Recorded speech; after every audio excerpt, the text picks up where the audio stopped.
শুভ সন্ধ্যা বন্ধুরা আজকে তো বিপত্তারিণী বট পুজো ছিল। তো আমাদের এইদিকে 2টোর সময় পুজো শেষ হয়েছে। তোমাদের কটার সময় পুজো শেষ হয়েছে কমেন্টে জানাবে। পুজো করে এসে বাড়িতে কিছুক্ষণ বসেছিলাম, রেস্ট করার পর গিয়েছিলাম কলের মধ্যে জল নিতে।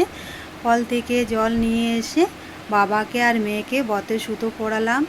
বাবাকে মেয়েকে পুজোর প্রসাদ দিলাম, তারপর আমিও নিজে খেলাম। তারপর আবার কিছুক্ষণ বসে চলে গেলাম লুচি আর সুজি বানাতে। বিপত্তারিণী বট পুজোতে লুচি সুজিটা ম্যান প্রসাদ, তো সেটা তো বানাতেই হবে।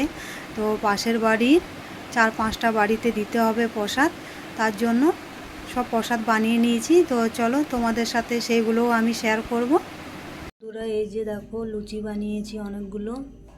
এই যে বন্ধুরা সুজি বানিয়েছি, অনেকগুলো ফল নিয়েছি, এইগুলো সবগুলো কাটবো।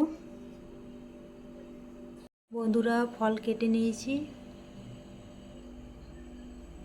কিছুটা রাখা আছে, যদি না হয় তখন আবার কাটবো। বাটির মধ্যে সাজাবো। সাজানো হয়ে গেছে পাশের বাড়ি দেওয়ার জন্য। পাশের বাড়ির কাকিমারা দিয়েছে প্রসাদ, আমিও দিয়েছিলাম তাদেরকে। তোমাদের দাদা ভাই আমার জন্য মিষ্টি নিয়ে এসছে। কী কী নিয়ে এসছে চলো তোমাদের সাথে শেয়ার করি। রসমালাই, সন্দেশ মিষ্টি,